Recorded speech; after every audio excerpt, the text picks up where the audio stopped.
जानती है निशा, ये ना मटर की पूड़ियाँ हैं और ये हर साल मैं ठंडी में बनाया करती हूँ। क्या है ना कि निखिल और उसके बाबूजी को ये बहुत पसंद है। मैं ना निखिल को खिलाऊंगी, देखना तो उसका मुंह, वो कितना खुश हो जाता है जब ये पूड़ियाँ उसके मुंह में जाती हैं तो। बहुत ही प्यारा बच्चा है मेरा निखिल। हाँ, तेरे पति निखिल को भी ये जरूर पसंद आएंगी, देखना तू। आज तूने कहा है ना, मैं अपने हाथों से बनाकर तुझे और तेरे पति निखिल को दूंगी। हाँ, खाना तुम दोनों, बताना मुझे कि मैं कैसे बनाती हूँ। माँ जी, आज आपको बनाते हुए देखकर ना मैं भी सीख लूंगी, फिर देखिएगा अगले साल से ना जाड़े में मैं ही बनाया करूंगी और आप सबको खिलाया करूंगी। हाँ हाँ हाँ, क्यों नहीं, जरूर तेरे हाथों की पूड़ियाँ भी खाऊंगी मैं निशा। हाँ। ये ले, ये पूड़ियाँ तैयार हो गई, ले जाओ तुम दोनों बच्चों, खाओ। मैं और पूड़ियाँ निकाल देती हूँ, तुम दोनों ये खाओ। हाँ, गरम गरम ना बहुत अच्छी लगती है। हाँ माँ जी, मैं तो आपको भी गरम गरम खिला देती, पर डॉक्टर ने आपको गरम खाना खाने से मना किया है। कोई बात नहीं, अभी ठंडा हो जाएगा ना तो मैं अच्छे से आपको खिला दूंगी। अरे नहीं नहीं निशा, मेरे निखिल को गरम गरम पूड़ियाँ अच्छी लगती हैं, तू ले जा, अपने निखिल को भी गरम गरम खिला। देख, तुम लोग खा लोगे ना तो मुझे लगेगा कि मैंने खा लिया। तुम तो मेरी बहुत अच्छी दोस्त हो और तुम अपने पति को गरम गरम खिलाओ, उसका भी स्वाद जान लो कि उसे कैसे अच्छा लगता है। मैं तो अपने बेटे के साथ खाऊंगी। क्या है ना, मेरा बेटा छोटा है, मैं उसे गरम खाना नहीं खिलाती, थोड़ा ठंडा करके ही खिलाती हूँ। हाँ, जानती हो निखिल को ना ये पूड़ियाँ गरम ही अच्छी लगती हैं, पर अगर मैं उसे गरम खिलाऊंगी तो उसका मुंह जल नहीं जाएगा, इसीलिए मैं हमेशा ठंडा करके उसे खिलाती हूँ। तोड़ देती हूँ, थोड़ा सा भाप निकल जाता है, तब मैं अपने निखिल को खिलाती हूँ। हाँ, ऐसे ही। लो निखिल, खा लो, मेरे हाथों से ही खा लो, समझ लो आज माँ जी का प्यार है इसमें। नम नम नम नम नम। आहा, मजा आ गया। आज इतने सालों बाद माँ के हाथों की मटर की कचौड़ी खाकर मजा ही आ गया। न जाने कब से मैं माँ के हाथ के खाने के लिए तरस रहा था। निष्ठा, मैं तुमसे क्या ही कहूँ। लो, तुम भी खाकर देखो मेरी माँ के हाथों की बनी हुई मटर की कचौड़ियाँ। मुझे बहुत पसंद है निष्ठा, सच कह रहा हूँ। लो, तुम भी खाओ ना मेरे हाथों से। नहीं नहीं, पहले मैं नहीं, पहले माँ जी को खिलाइए। अरे नहीं निशा, तो खा ले, अभी मेरा निखिल आएगा ना, मैं तब खाऊंगी इसके साथ। और वैसे भी डॉक्टर ने मुझे गरम खाने के लिए मना किया है, अभी तू ही तो बोल रही थी, तो अब खा लेना, वरना ये कचौड़ियाँ यूं ही पहले आप खाइए, पहले आप खाइए में ही ठंडी हो जाएंगी। तेरा पति इतने प्यार से खिला रहा है, पति का प्यार ना बहुत मुश्किल से नसीब होता है। हाँ, और जब मिले ना तो हमेशा खुशी खुशी ले लेना चाहिए। तेरा पति इतने प्यार से खिला रहा है, खा नहीं लेती। नम नम नम नम नम नम नम नम नम। आहा, वाकई में कितनी स्वादिष्ट है ये। मैंने ऐसा खाना अपनी जिंदगी में नहीं खाया कभी। मैं तो हमेशा इटालियन, चाइनीज सब कुछ खाया मैंने, पर ऐसा खाना अगर मुझे पहले कभी मिल गया होता ना, मेरी आत्मा तृप्त हो जाती। सच में माँ के हाथों में कितना जादू होता है, माँ के हाथों का खाना कितना स्वादिष्ट होता है, उसमें माँ का प्यार जो होता है, मुझे तो ये प्यार आज तक कभी नसीब ही नहीं हुआ था। मैं कितनी भाग्यशाली हूँ, मुझे इतनी अच्छी सास मिली, इतना अच्छा पति मिला और इतना अच्छा घर। नम नम नम नम नम नम नम नम। लो, कचौड़ी तो खत्म हो गई, पर इन दोनों को खबर ही नहीं है, ऐसे एक दूसरे में खोए हुए हैं। ये दोनों साथ में कितने अच्छे लगते हैं। भगवान करे ये दोनों का साथ हमेशा यूं ही बना रहे, दोनों कभी एक दूसरे से अलग ना हो, हमेशा एक दूसरे के साथ ऐसे ही खुशी से रहें। इनके प्यार को कभी किसी की नजर ना लगे। अरे मीरा, तुम आ गई, मैं तुम्हें ही याद कर रही थी। माँ जी ने मटर की कचौड़ियाँ बनाई है, आओ आकर खा लो तुम भी। माँ के हाथों में ना स्वाद होता है, माँ के हाथों का खाना ना एकदम जैसे स्वर्ग का खाना हो, ऐसा लगता है। मैं यहाँ मटर की कचौड़ियाँ खाने नहीं आई हूँ, समझी तुम? मैं यहाँ तुम्हें सच्चाई का आईना दिखाने आई हूँ। बहुत खुश हो रही होगी ना मुझसे मुझसे मुझसे निखिल को छीन कर। क्या? ये तुम क्या कह रही हो मीरा? मैंने तुमसे निखिल को छीना? ये कैसे तुम कह सकती हो? ये बिल्कुल गलत इल्जाम है मुझ पर। निखिल मेरा पति है और तुम ये क्या कह रही हो? मुझे कुछ समझ में नहीं आ रहा है। निष्ठा, तुम्हें इसकी बात सुनने की कोई जरूरत नहीं है। तुम यहीं रहो, रुको, मैं माँ के पास, मैं इसे समझा कर आता हूँ। इसका दिमाग खराब हो गया है, आजकल न जाने ही क्या कुछ बोलने लगी है ये। मीरा, चलो यहाँ से। खबरदार, हाथ छोड़ो मेरा निखिल, आज मैं सारी सच्चाई इसके सामने लाकर रहूंगी। इसकी तो पूरी जिंदगी ही झूठ है। दुनिया वालों के सामने तुम्हारी पत्नी होने का झूठा दिखावा करती है ये, और उसी झूठ के सहारे अपनी पूरी जिंदगी जी जा रही है। इसकी तो पूरी जिंदगी झूठ ही है। इसकी जिंदगी में जितने भी लोग हैं, हर किसी ने इससे सिर्फ झूठ ही बोला है। कम से कम मैं आज इससे एक सच बोलना चाहती हूँ। बस मीरा, तुम होश में नहीं हो इस समय। चलो यहाँ से, मैं कह रहा हूँ ना, तुम्हें कुछ भी कहने सुनने की कोई जरूरत नहीं है। माँ है यहाँ पर और निष्ठा है। तुम्हारा दिमाग खराब हो गया है। तुम अपने गुस्से में कुछ भी बोले जा रही हो। चलो यहाँ से। तुम्हें जब गुस्सा आता है ना तो तुम पागल हो जाती हो, बिल्कुल सोचना समझना छोड़ देती हो। चलो यहाँ से, मैं तुमसे कह रहा हूँ ना मीरा, अपने घर चलो। हम बाद में बात करते हैं इस बारे में। नहीं, बिल्कुल नहीं, हम अभी बात करेंगे। और क्यों ना बात करूं मैं? तुमने तो बहुत आसानी से कह दिया कि तुम अब इसके पति बनना चाहते हो, और मैं सब कुछ शांति से देखती रहूं। हाँ, तुमने इससे शादी क्यों की थी? तुमने बताया नहीं इसे। तुम्हारी बीवी बनकर भी आज तक तुम्हारी पत्नी नहीं बन पाई, क्यों? क्या इसने कभी सोचने की या समझने की कोशिश नहीं की? तुमसे इसने कोई सवाल नहीं किया? हाँ मीरा, तुम बस, आज कोई झूठ नहीं, आज सारी सच्चाई, और सिर्फ सच्चाई। मैं सिर्फ सच बोलूंगी, हो इससे बर्दाश्त होता हो या ना होता हो। झूठ की दुनिया भी हमेशा जीती आई है। आज मैं इसे सच्चाई का आईना दिखाना चाहती हूँ। तुम्हें क्या लगता है तुम बहुत खूबसूरत हो और तुम बहुत अच्छी हो? तुमसे प्यार करके निखिल ने तुमसे शादी की है, ऐसा कुछ भी नहीं है। समझ में आया तुम्हारे? निखिल ने सिर्फ तुमसे तुम्हारे पापा का बदला लेने के लिए शादी की है, समझी? तुम उसके बदला लेने का सिर्फ एक जरिया हो। वो कोई तुमसे प्यार व्यार नहीं करता, समझी? तुम उसकी बीवी बनने के सपने देखना ना छोड़ दो। तुम सिर्फ उसके लिए एक बदला थी, एक मकसद थी, एक मकसद की सीढ़ी थी तुम, समझी? तुम उसका प्यार नहीं हो, ना ही उसकी बीवी, और ना हो ना कभी बन पाओगी। वो तुमसे प्यार नहीं करता, समझी तुम? और वो तो बहुत जल्दी तुम्हें तलाक भी देने वाला है। क्या क्या कह रही हो तुम? क्या? वही जो तुम सुन रही हो। शायद मैं तुम्हारी जिंदगी की पहली इंसान हूँ जो आज तुमसे सिर्फ सच सच बातें कह रही है। तुम जानती हो माँ जी की ऐसी हालत क्यों है? तुम्हारे उस गोद लिए हुए बाप धर्म सेठ की वजह से, जिसकी तुम गोद ली हुई बेटी हो। उसके ही कर्मों का भुगतान करने के लिए तुम यहाँ पर हो। उसके ही कर्मों की सजा देने के लिए निखिल ने तुमसे शादी की है। वो सिर्फ उस धर्म सेठ से बदला लेना चाहता है, अपने बाप की मौत का और अपनी माँ के पागल होने का, समझी? तुम मात्र एक जरिया हो। उसकी बीवी बनने के ख्वाब मत देखो।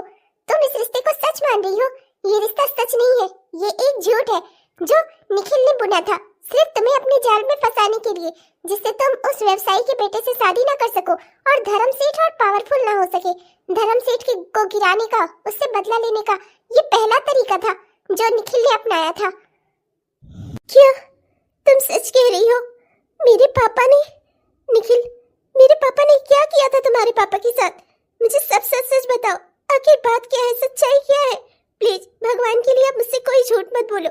प्लीज मुझे सब सच सच बताओ। मैं नहीं मान सकती कि मेरे पापा कभी किसी के साथ गलत कर सकते हैं। धर्म सेठ वो इंसान है जिसने मुझ जैसी गरीब अनाथ लड़की को माँ का, बाप का, दोनों का प्यार दिया है। उन्होंने मुझे कभी अपने माँ बाप की कमी महसूस नहीं होने दी, कभी ये एहसास नहीं होने दिया कि मैं उनकी गोद ली हुई बेटी हूँ। प्लीज प्लीज निखिल, सच्चाई बताओ मुझे, आखिर सच क्या है? निखिल से क्या पूछती हो? मैं ही तुम्हें बता देती हूँ। मैं हर एक बात से वाकिफ हूँ। मैं तुम्हें बताती हूँ तुम्हारे पापा ने क्या किया था निखिल के पापा के साथ। मैं तुम्हें बताती हूँ। मीरा प्लीज, प्लीज नहीं मीरा। क्यों नहीं? तुमने इससे मकसद के लिए शादी की थी ना, तो फिर इसमें झूठ क्या है? मैं इसे सिर्फ सच ही तो बता रही हूँ। इसमें गलत क्या है? सच्चाई सुनने की हिम्मत नहीं है क्या इसमें, या तुम में नहीं है निखिल? हाँ मीरा, तुम बोलो, मैं सुनना चाहती हूँ। सुनना चाहती हो ना? सच्चाई सुनने की हिम्मत आ गई है ना, तो ध्यान से सुनो। तुम्हारे पापा, तुम्हारे गोद लिए हुए पापा, धर्म सेठ के दो वफादार नौकर थे। एक थे मिस्टर सूरज, जो कि तुम्हारे असली पिता थे, और दूसरे थे उनके वफादार दोस्त और निखिल के बाबूजी, मतलब कि मिस्टर नितिन कुमार, समझी तुम? दोनों तुम्हारे धर्म सेठ के दाएं और बाएं हाथ कहे जाते थे। दोनों उनके वफादार नौकर थे। लेकिन एक दिन माँ जी को पथरी की प्रॉब्लम हो गई। डॉक्टर ने ऑपरेशन के लिए 50,000 का खर्च मांगा। नितिन कुमार, मतलब कि निखिल के बाबूजी, ये पैसे मांगने अपने धर्म सेठ के पास पहुंचे। तो जानती हो धर्म सेठ ने क्या किया? धर्म सेठ ने उन्हें पैसे नहीं दिए और अपने घर से धक्के मारकर निकलवा दिया, समझे तुम? उस समय अगर उन्होंने पैसे दे दिए होते तो आज निखिल के बाबूजी जिंदा होते। समझ रही हो क्यों? क्योंकि पैसे ना मिलने की वजह से उन्होंने एक मजदूरी का काम करना शुरू कर दिया। एक ठेकेदार के यहाँ नौकरी कर ली। ठेकेदार उन्हें एडवांस में 50,000 रुपए देने को तो तैयार हो गया, पर बदले में उनसे फ्री में मजदूरी करवाता था और उसी मजदूरी में काम करने के दौरान एक बार सीढ़ियों से फिसलकर उनकी गिरकर मौत हो गई। समझे तुम? उनकी मौत का कारण थे तुम्हारे पिता की वजह से तुम्हारी माँ जी, ये माँ जी तुम्हारी जिसे तुम अपनी सास कहती हो, ये पागल हो गई और आज तक ये अपनी दुनिया में वहीं पर खोई हुई है। जब निखिल के बाबूजी ने इनसे कहा था कि आज मैं लौट कर आकर तुमको और निखिल को मेला दिखाने ले चलूंगा, माँ जी का दिमाग वहीं पलट कर रह गया और निखिल से उसका बचपन छिन गया। इन सब के दुख की वजह हो तुम, समझी तुम? नहीं, ये नहीं हो सकता। नहीं, ऐसा कुछ नहीं हुआ था। निखिल के बाबूजी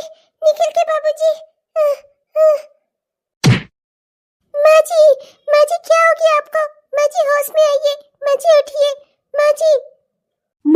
माँ क्या हो गया आपको? माँ आप बेहोश कैसे हो गई? माँ माँ। निखिल आप परेशान मत होइए, मैं अभी डॉक्टर को फोन करती हूँ, एम्बुलेंस बुलाती हूँ। माँ जी को जल्द से जल्द हॉस्पिटल ले जाना पड़ेगा। मुझे लगता है माँ जी की तबीयत ठीक नहीं है और बहुत ज्यादा खराब हो गई है। आप माँ जी के साथ रहिएगा, मैं डॉक्टर को फोन करके आती हूँ। माँ क्या हो गया आपको? अभी तो आप ठीक ठाक थी। माँ मैंने बहुत कुछ खो दिया है जिंदगी में, मैं आपको नहीं खो सकता। माँ प्लीज उठो ना माँ, मुझसे बातें करो माँ। निखिल चिंता मत करो, डॉक्टर देखेंगे ना, माँ जी ठीक हो जाएंगी। खबरदार मीरा, तुम मुझसे बात करने की कोशिश भी मत करना। चली जाओ यहाँ से, निकल जाओ मेरे घर से। तुमने मेरी जिंदगी बर्बाद करने में कोई कसर नहीं छोड़ी। तुमसे मैंने कितना रिक्वेस्ट की थी माँ जी के सामने ये सब बातें मत करो, पर तुमने नहीं मानी ना। तुम्हारी वजह से आज मेरी माँ की ये हालत है और निष्ठा से सच्चाई बताकर क्या तुम्हारी जीत हासिल हो गई है? हाँ, अगर निष्ठा मुझे छोड़कर चली भी जाएगी तब पर भी मैं तुम्हें नहीं देखूंगा। तुमसे बोलना तो दूर, अब तो मुझे घिन आती है अपने आप पर कि कभी मैंने तुमसे दोस्ती की थी, तुम जैसी लड़की से। तुम इतनी स्वार्थी हो गई, अपने स्वार्थ में तुमने इतना तक नहीं सोचा कि मेरी माँ की तबीयत खराब हो सकती है। उन्हें कुछ हो गया ना मीरा, मैं तुम्हें जिंदा नहीं छोड़ूंगा, समझी तुम? चली जाओ, मेरी आंखों के सामने से चली जाओ। मैं तुम्हारी सूरत भी नहीं देखना चाहता। हट जाओ मेरी आंखों के सामने से। निखिल मैं कसम खाकर कह रहा हूँ मीरा, अगर तुम थोड़ा देर और यहाँ खड़ी रही ना, मैं अपना आपा खो बैठूंगा।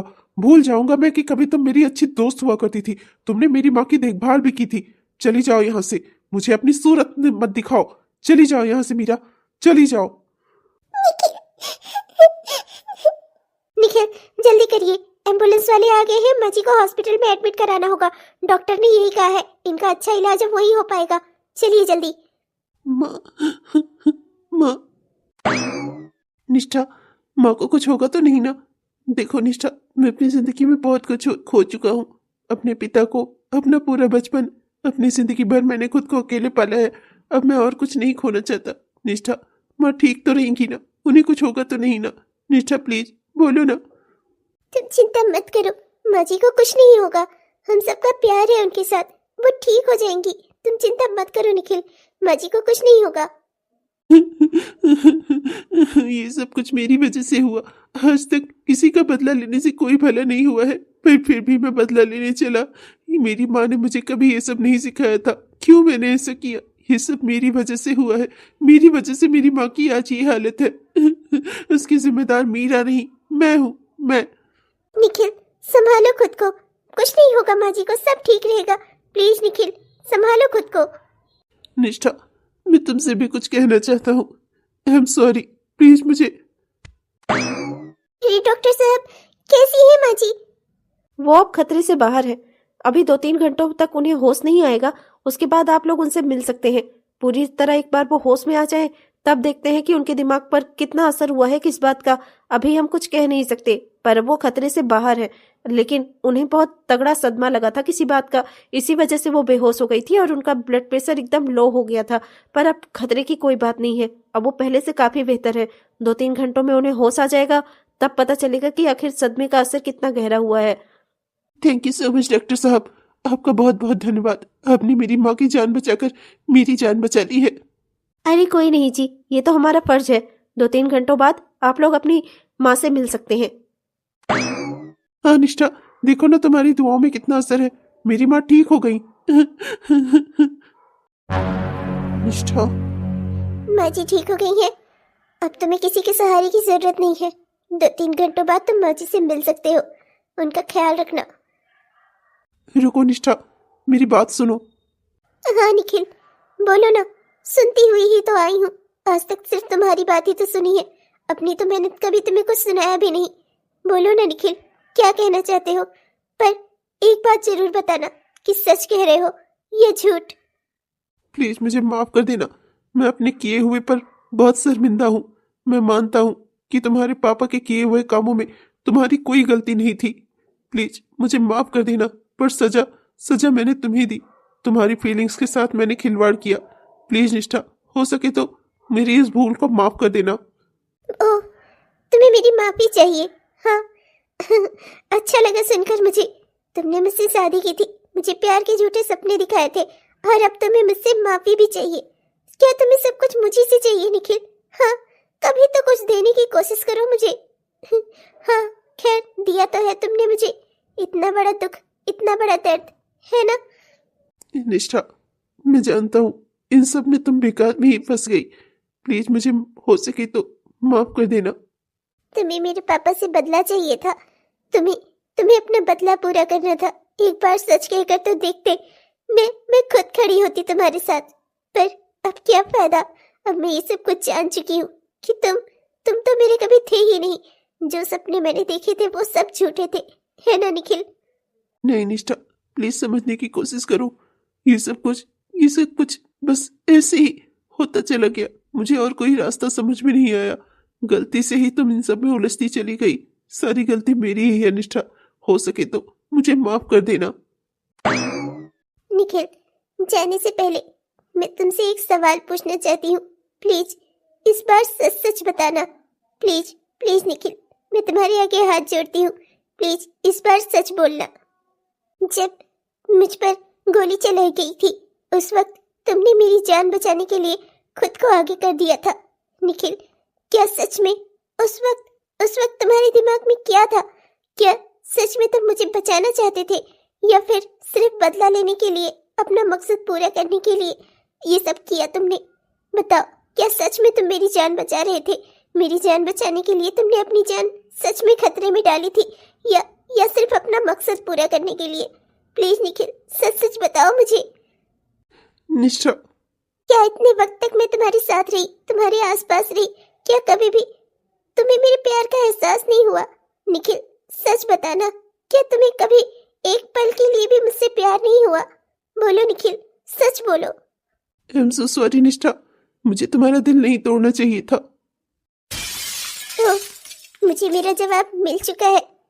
Thank you so much Nikhil. तुम्हारे साथ आज तक जिंदगी में जितने भी पल मैंने बिताए ना, उन सब के लिए तुम्हारा बहुत बहुत शुक्रिया। झूठा ही सही, पर तुमने जो प्यार दिया मुझे, उसके लिए तुम्हारा बहुत बहुत शुक्रिया। निष्ठा, पर तुम जा कहाँ रही हो? सवालों के जवाब ढूंढने। कुछ जवाब मुझे यहाँ से मिले, कुछ जवाब मुझे अपने पापा के पास से मिलेंगे। मुझे जाना ही होगा अपनी जिंदगी के सभी सवालों के जवाब ढूंढने, सच्चाई ढूंढने। आज तक मैं सिर्फ झूठ में जीती आई हूँ ना, मुझे सच को जानना है। अब मैं अपनी जिंदगी आगे की सच के अनुसार ही बिताऊंगी। मुझे अपनी जिंदगी का सच जानना है, इसलिए जा रही हूँ। निष्ठा, निष्ठा, न जाने तुम्हारा जाना इतना मुझे दुख क्यों दे रहा है।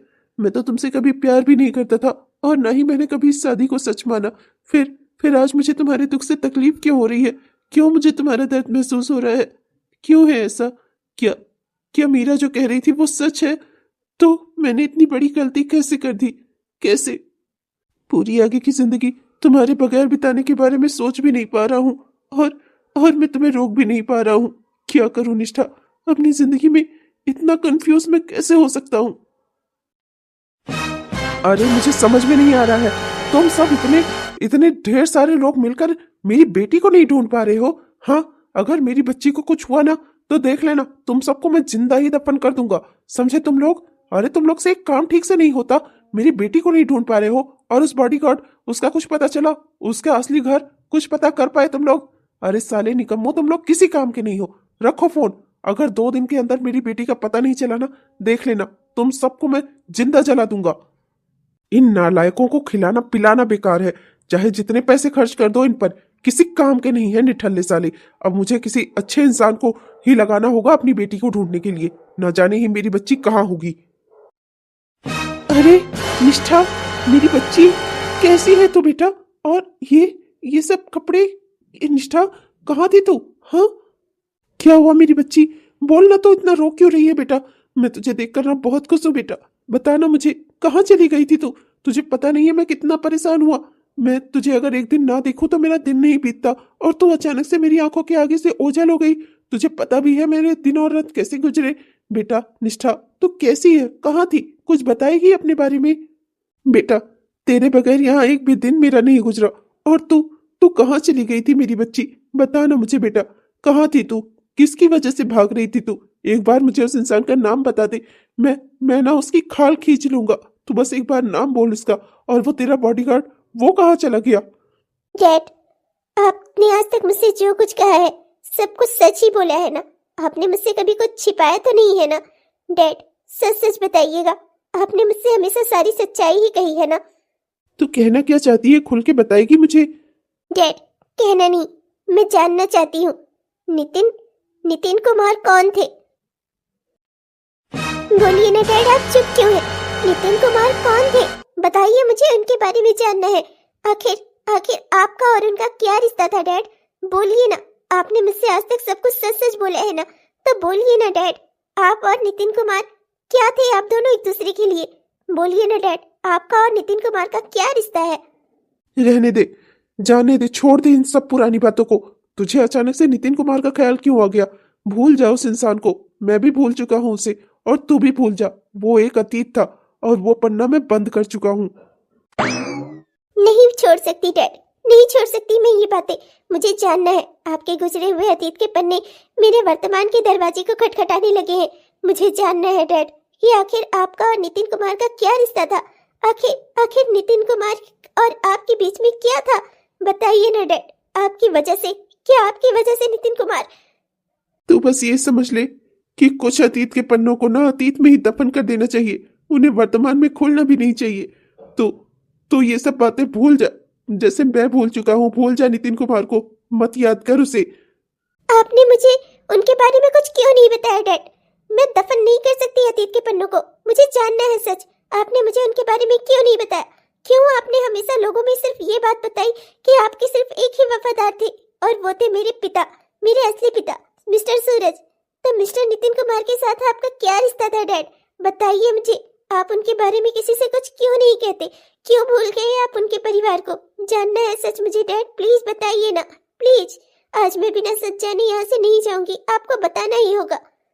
नहीं बता सकता, नहीं बता सकता, नहीं बता सकता। Dad, dad. हेलो दोस्तों, आप सबको दिल से मेरा प्यार भरा नमस्कार। कैसे हैं आप सब? उम्मीद करती हूँ कि बहुत ही बढ़िया होंगे। आपने हमारा यह वीडियो पूरा देखा, इसके लिए आपका दिल से बहुत बहुत धन्यवाद। दोस्तों, कैसा लगा आपको? उम्मीद करती हूँ कि पसंद आया होगा, और अगर पसंद आया तो कृपया वीडियो को लाइक जरूर करिएगा, और अपने दोस्तों को, रिश्तेदारों को वीडियो को शेयर भी जरूर करिएगा। और हाँ दोस्तों, अपने प्यारे प्यारे से कमेंट्स भी हमें जरूर लिखिएगा। आपके प्यारे कमेंट्स का ना हम दिल से इंतजार करते हैं दोस्तों। और हाँ दोस्तों, हमारे जिन भी दोस्तों ने अभी तक हमारे चैनल को सब्सक्राइब नहीं किया है, कृपया जरूर सब्सक्राइब कर लीजिएगा दोस्तों, जिससे मेरी इस तरह की वीडियोस आप तक हर दिन पहुंचती रहे। तब तक के लिए मैं चलती हूँ, मिलूंगी आपसे कल के वीडियो में। तब तक के लिए बाय बाय।